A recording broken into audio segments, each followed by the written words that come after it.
kita masing-masing di dalam kitab pertama 1 Korintus pasal 12 ayat 1 sampai dengan 11. Kitab 1 Korintus pasal 12 ayat 1 sampai dengan 11. Yang sudah dapat katakan amin. Oke.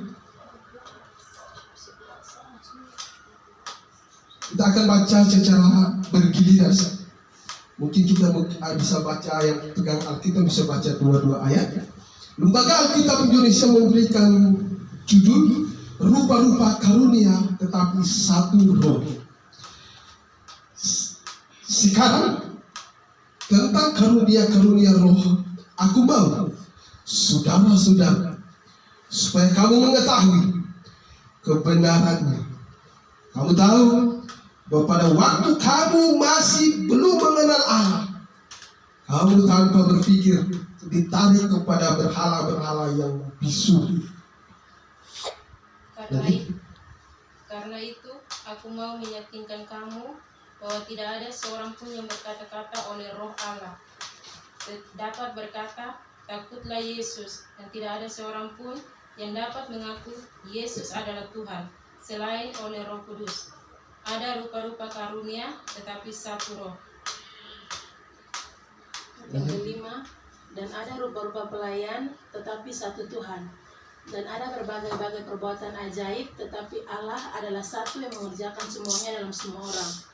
Tetapi kepada tiap-tiap orang dikaruniakan pernyataan roh untuk kepentingan bersama. Sebab kepada seorang roh memberikan karunia untuk berkata-kata dengan hikmat, dan kepada yang lain roh yang sama memberikan karunia berkata-kata dengan pengetahuan. Yang 9, kepada yang seorang roh yang sama memberikan iman, dan yang kepada yang lain kepada yang seorang roh memberikan kepada yang seorang roh yang sama memberikan iman, dan kepada yang lain ia memberikan karunia untuk menyembuhkan. Ayat ke-10, kepada yang seorang roh memberikan kuasa untuk mengadakan mujizat, dan kepada yang lain ia memberikan karunia untuk bernubuat, dan kepada yang lain lagi ia memberikan karunia untuk membedakan bermacam-macam roh.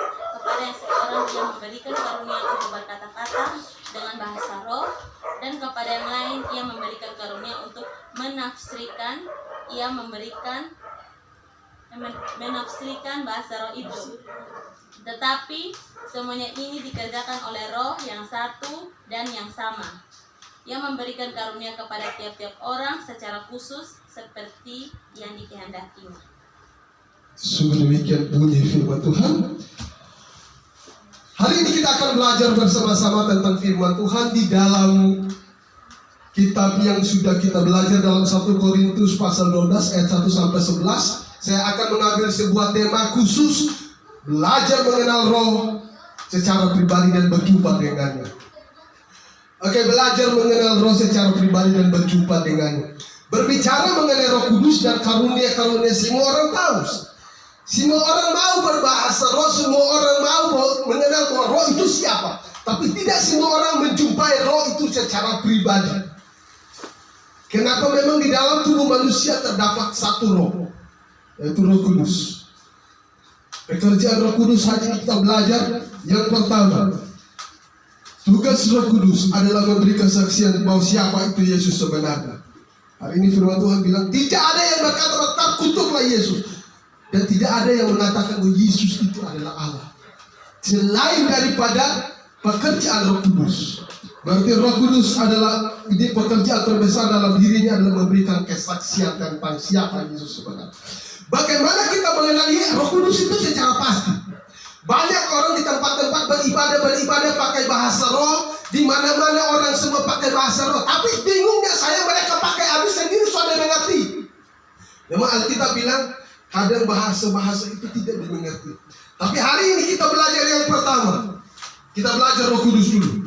Pada saat peristiwa Pentakosta pertama, dalam Kisah Para Rasul pasal 2 Petrus berkhotbah di Serambi selama 3.000 orang bertobat satu kali. Kenapa? Waktu itu mereka omong pakai semua bahasa di situ, dan semua orang yang ada datang dia lewat, dia mengerti pakai dia punya bahasa. Nah itu bahasa roh yang sebenarnya. Jadi kalau beta orang Alor, kendati pun yang omong di situ pakai bahasa roh, orangnya orang Belanda, tapi beta dengar dia omong pakai beta punya bahasa, dan itu bahasa mengguncang hati beta untuk beta mau bertobat. Tapi kalau kita hanya mau bilang ngomong-ngomong bahasa roh tentang kiri kanan, tapi kita tidak mengerti, lebih baik Rasul Paulus dia bilang begini, beta lebih tahu tentang bahasa roh, tapi beta tahu juga saat waktu untuk beta mau gunakan itu di mana. Jangan sampai beta pakai kuskas, orang sudah mengerti sama saja. Mendingan kita pakai bahasa biasa dia menjumpai Tuhan, lebih berarti daripada kita menggunakan bahasa roh tapi dia sudah mengerti. Yang kedua, ketika bahasa roh itu ada bahasa yang diilhamkan Roh Kudus, maka waktu itu ada terjadi guncangan dan ada terjadi kemenangan. Kadang dalam satu ibadat kita lihat bahwa banyak orang pakai bahasa roh kok tidak terjadi apa-apa. Kita bingung. Karena kadang hati kita kurang beres dan kita memaksakan.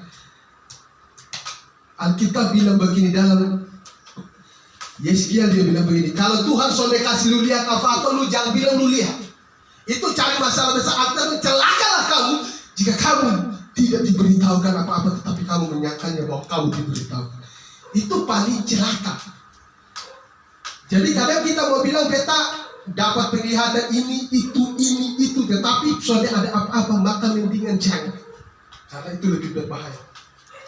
Itu yang pertama mengenal pekerjaan Roh Kudus. Karena Roh Kudus datang untuk bersaksi bahwa dan dia memberitakan bahwa Yesus itu Tuhan, dia adalah Raja di atas segala raja, the King of King. Kendati pun manusia menolak, kendati pun manusia tidak percaya, tetapi Roh Kudus tetap memberitakan, mengerjakan dalam hati manusia untuk mengajak orang percaya kepada Tuhan bahwa dia adalah Allah yang imanen, Allah yang transenden, dia adalah Allah pemilik kehidupan, Allah Yehova Jin, Allah yang menyediakan yang tidak ada menjadi ada. Karena itu tidak ada alasan untuk kita percaya Yesus kalau Roh Kudus itu sudah ada. Itu yang pertama. Yang kedua, di dalam karunia Roh Kudus bekerja itu untuk kepentingan bersama.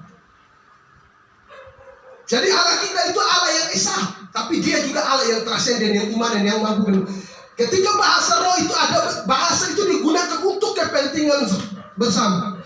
Kita lihat kadang ibadat persekutuan doa di mana-mana, hamba Tuhan dengan hamba Tuhan backclash, mereka bilang dia puro soalnya sama dengan beta puro. Ya jadi pertanyaan, Alkitab hari ini memberikan berbagai macam karunia tapi satu roh. Berbagai macam penglihatan tapi itu satu roh. Pekerjaan besar terjadi itu tapi yang memberikannya itu adalah satu roh. Nah jadi pertanyaan, hamba Tuhan bilang, baik di situ. Banyak orang Kristen zaman sekarang bilang, baik di situ tuh. Beta ikut di sebelah, rohnya luar biasa. Sampai tabanting, angkat kursi meja habis jendela. Tapi beta datang di ibadat di sini, oh diam sah, tenang sah. Kayaknya sudah ada Roh Kudus. Akhirnya apa? Banyak hamba Tuhan berkelas, dia bilang beta yang luar biasa. Padahal sudah tahu bahwa apa yang dia miliki itu milik Tuhan. Kita ibadat di tempat-tempat satu persekutuan doa, dia bilang begini, wah ini tempat ini luar biasa. Karena ada kawan saya pernah ajak saya pergi ibadat, dia bilang kakak, kendati pun kau bikin jahat juga baik, lu masuk di tempat lu dijamah Tuhan luar biasa. Beta agak bingung sedikit. Karena apa? Kok kau bikin jahat di luar masuk langsung dijamah Roh Kudus? Ini beta lagi pertanyaan, ini Roh Kudus atau Roh Kuda? Karena kadang kau pikir kau masuk. Ketika kita mau menjumpai Roh Kudus, kita butuh persiapan, kita butuh hati untuk dia tetap tinggal. Kalau hati kita masih porak-poranda, jangan harap. Kalau hati kita masih penuh dengan kehancuran, jangan harap Roh Kudus mau tinggal. Dia bilang begini, tubuhmu adalah bait Allah. Barang siapa yang merusaknya, maka aku akan membinasakannya. Nah sementara katong tiap hari ini katong ikut ibadat di gereja, sebentar baru pulang katong sudah mulai minum mabok. Nah sementara baik Roh Kudus katong sudah kasih hancur. Hari ini katong datang kepada Tuhan, katong nyanyi. Dulu beta paling suka ini lagu. Aku berubah, sungguh ku berubah, waktu ku serahkan Semua pulang pas persekutuan doa, katong ambil piano, katong bilang, aku masih seperti yang dulu menunggumu. Jadi beta bingung. Katong masuk persekutuan doa, katong bilang Yesus terlebih besar, Yesus terlebih. Pulang di rumah, katong mulai bilang sudah, bagiku dirimu di atas segalanya. Jadi katong mau pikir yang mana? Maka dari situ roh sudah bisa tenang dalam katong punya diri, karena katong kasih hancur dia punya tempat. Ketika roh ada, katong mampu bisa berdamai dengan Tuhan semua orang. Tapi kalau orang yang bilang dia memiliki roh tapi dia anggap dong tuh sudah bisa sembahyang, dong sudah sama dengan katong, jadi katong sudah boleh bergaul dengan orang, itu gila barat alias Gilbert namanya. Karena apa? Pekerjaan Roh Kudus. Alkitab bilang begini dalam Roma, berusahalah hidup damai dengan semua orang dan kejarlah kekudusan, sebab tanpa kekudusan tidak seorang pun dapat melihat Allah. Nah, lu sudah bisa berdamai dengan orang lalu lu bilang lu hidup dalam Roh Kudus, sia-sia, nol kabua. Katong hidup hanya katong mencari masalah dengan orang, katong tetangga sesuai badame, di mana-mana laki dan bini sesuai badame, lalu katong bilang katong dipenuhi Roh Kudus, sia-sia. Mendingan lu jangan jadi orang Kristen. Karena apa? Hidup orang Kristen adalah hidup yang berdamai dengan semua. So, hari ini kita belajar Roh Kudus bekerja untuk semua orang. Yang ketiga, kita juga belajar hari ini Roh Kudus punya pekerjaan yang luar biasa. Ketika Roh Kudus itu ada, dia mau memberikan karunia, semua karunia ke dalam hidup kita. Tidak semua orang memiliki karunia.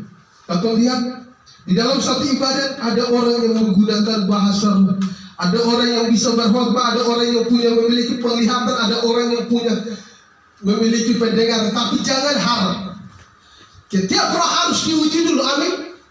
Alkitab bilang begini, ujilah semua roh yang ada padamu. Berarti akan ada banyak roh yang ada dalam, ada yang mungkin bikin sendiri, dia punya mau, ada yang Tuhan sudah kasih tahu, dia bilang dia kasih tahu. Tapi hari ini Roh Kudus hadir di sini, bahwa Roh Kudus mengingatkan kita bahwa dia mau hadir untuk menjumpai kita dan memberikan kesaksian bahwa dia adalah roh yang hidup, yang mampu menolong, memberkati, memberikan kesaksian dan menopang kita di dalam situasi apapun, di dalam kondisi apapun. Karena itu, undanglah Roh Kudus dalam keadaan apapun untuk menolong dan memberkati kita. Amin buat firman Tuhan. Saya ajak kita semua untuk kita mengucap syukur atas firman Tuhan.